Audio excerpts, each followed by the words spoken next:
Hello everyone, welcome to Motown Monday.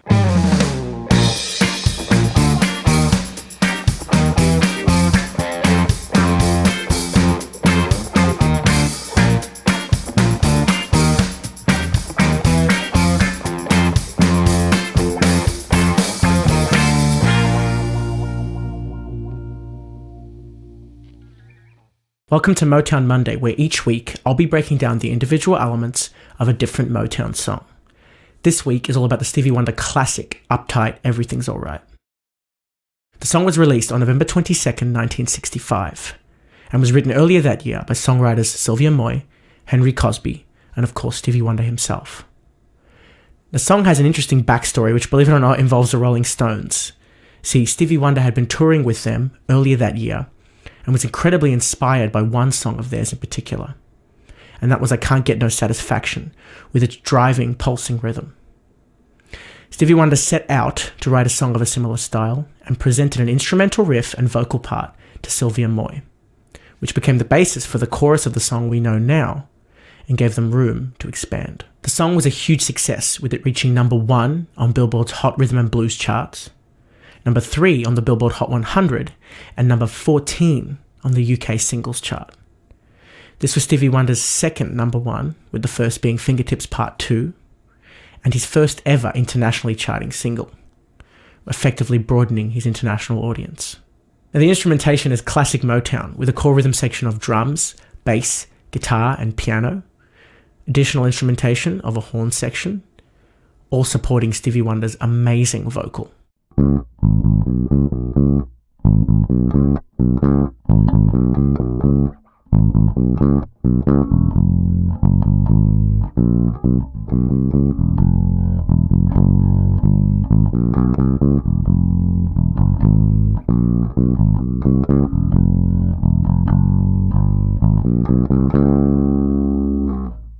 So the bass part you just heard was originally played by the legendary session musician and mainstay of the Motown house band, James Jamerson.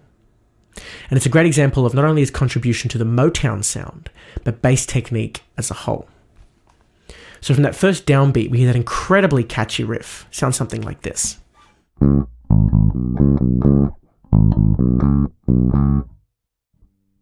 That serves a couple of functions. The first is to really establish that strong driving feel that this song has.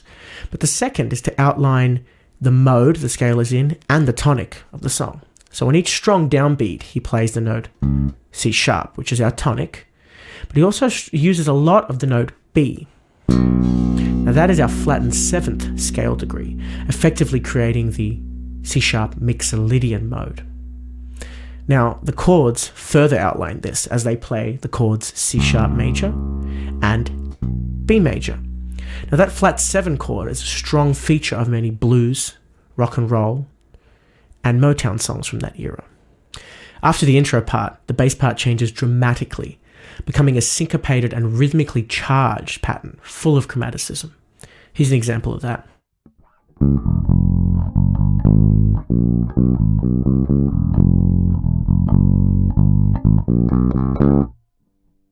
So as you could hear there, that's a lot busier than the intro part.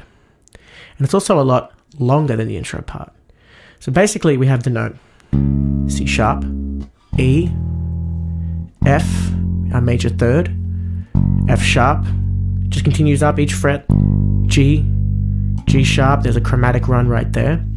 Then the chromaticism stops for a second, we skip the note A and we go to A sharp. Then the note B, there's our flat 7, C sharp mixolydian. And then C, well I guess in this key it's B sharp. And then C sharp. Now runs like that, those chromatic runs up to the tonic, for example, it's a classic feature of many Motown bass lines, and especially the ones that Jamerson played. Now it's important to understand that this style of playing wasn't super common before Jamerson's contribution, at least in the pop and contemporary world. See, he brought these chromaticisms and busy bass lines from his years of playing jazz music. Before him, many players in the country and pop world were playing simple root and fifth bass lines, stuff like this, you know.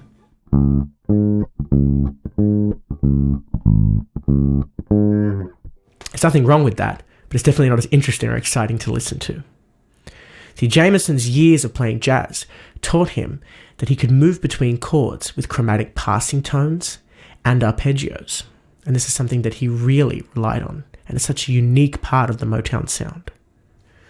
Now, despite this innovation, though, many of the Motown musicians, including Jameson, were not credited for their work until much later on. Jameson himself wasn't credited until 1971, and that song was Marvin Gaye's What's Going On. Now, despite that lack of credit, his influence has been cited by many players, and they include Paul McCartney, Suzi Quatro, Bootsy Collins, Jaco Pastorius, Victor Wooten, John Paul Jones, just to name a few, and that list goes on, I'm sure. With regards to bass gear, Jameson was known for playing a Fender Precision bass strung with flat-wound strings, which apparently he never changed, or very rarely at least, giving it a slightly duller sound. And at the time, those basses were outfitted with chrome covers over the pickup and bridge. Now, underneath the bridge cover, he'd put a little piece of sponge underneath the strings to deaden the overtones, or so he claimed, and this effectively rounded out the sound, giving it a duller, more controlled sound, which is so associated to the Motown sound. Now, the bass would have been plugged into some sort of direct box and then gone straight to the recording console and recorded to tape.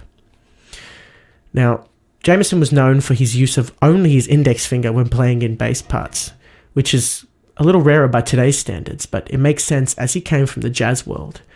The most consistent way to make a good sound on an upright bass is with the index finger plucking across the string. Now, he retained this as he came to contemporary music and the electric bass. So a little side note about the recording of this bass. It sounds to me like there's quite a bit of saturation on the tone, and I can't be sure whether that's some sort of tube drive, or perhaps they just recorded a little hot into the tape machine they were recording into. So we're now listening to the drum part, as played by Benny Benjamin. So this part has a snare on every single beat, unlike a typical rock beat, which has a backbeat on 2 and 4.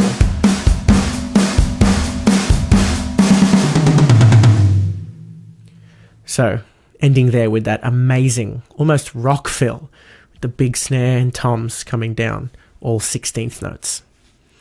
Now, that snare I mentioned on beats 1, 2, 3, and 4, not just 2 and 4 like a typical backbeat, really served to help with that driving feel.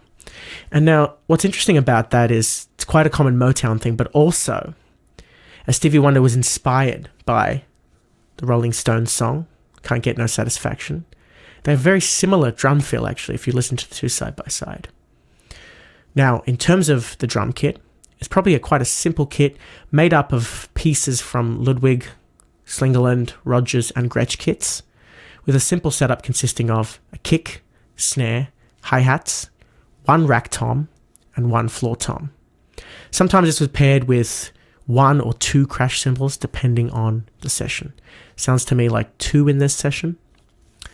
Now, Benny Benjamin was a huge influence, particularly on one artist which went on to influence a lot of other drummers, and that is Ringo Starr and the Beatles in general.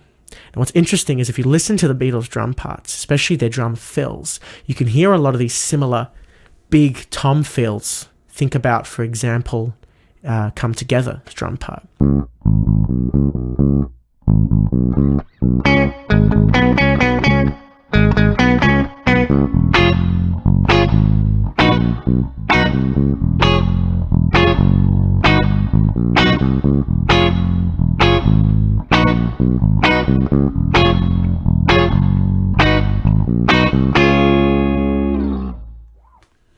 So that guitar part you just heard there is the main guitar part in this song, and it starts, as you heard, by doubling that catchy riff.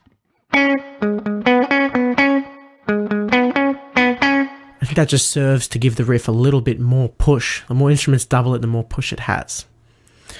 And then for the remainder of the song, in fact the entirety of the rest of the song, it just plays these stabs on beats 2 and 4 on the backbeat, on the 2 chords of the song. So we have C sharp major and B major. And that's that flat 7 chord I talked about, which creates the feeling of C-sharp mixolydian.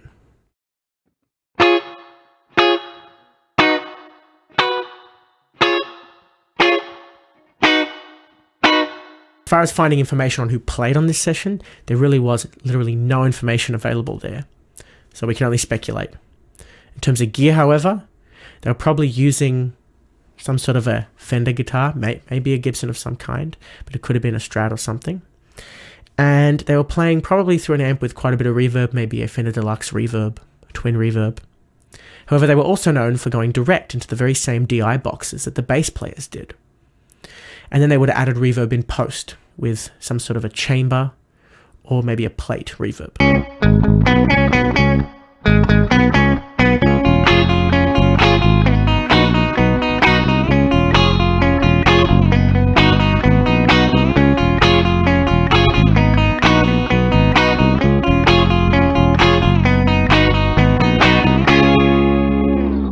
So that guitar part you just heard there is the second guitar part, and it goes along with the first.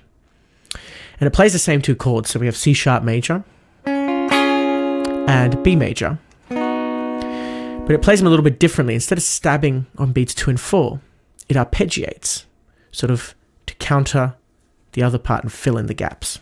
It sounds something like this.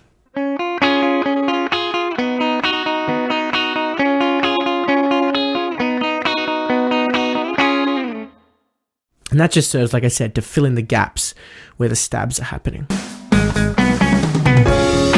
So we're now listening to the piano part, which is played by Stevie Wonder himself. It's quite a simple piano part. I'm going to solo it. Just sort of alternates between those 2 chords, back and forth, and they are the C sharp major and the B major. And it serves a very rhythmic role, sort of with a long chord and then short little stabs. And that's what it does for the entirety of the song. It doesn't really change up all that much. So we're now focusing in on the horn section as arranged by Johnny Allen. I'll solo it out. Solo trumpet at the top. So that was, like I just said, the horn section arranged by Johnny Allen.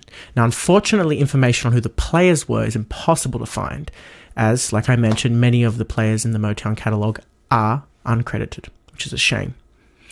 Now, for the most part, they stick to the C sharp major scale, with the horns in the bottom layers filling out the chords by pulsing on them, and that top line trumpet playing a little melody, which goes around the C sharp major scale and lands occasionally on the note B, again, the C sharp mixolydian.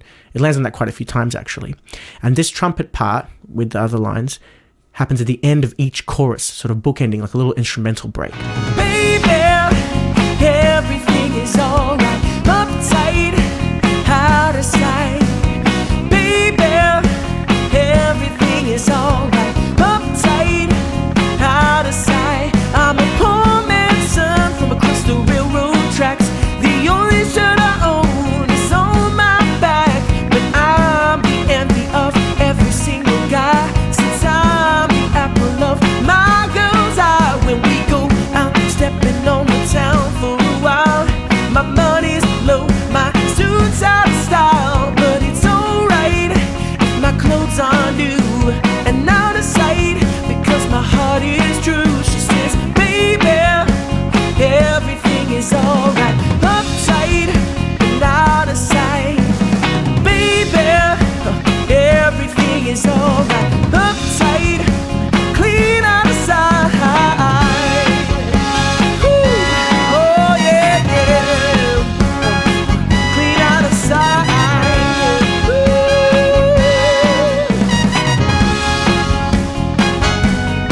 The vocal part you just heard me sing was of course originally sung by the incomparable Stevie Wonder. It's important to remember that he was only 15 when this was recorded.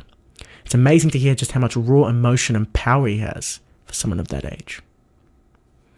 Now, the melody mainly sticks to the C sharp major scale, occasionally dipping to that B note to turn it into the C sharp mixolydian mode, predominantly just C sharp major and C sharp major pentatonic.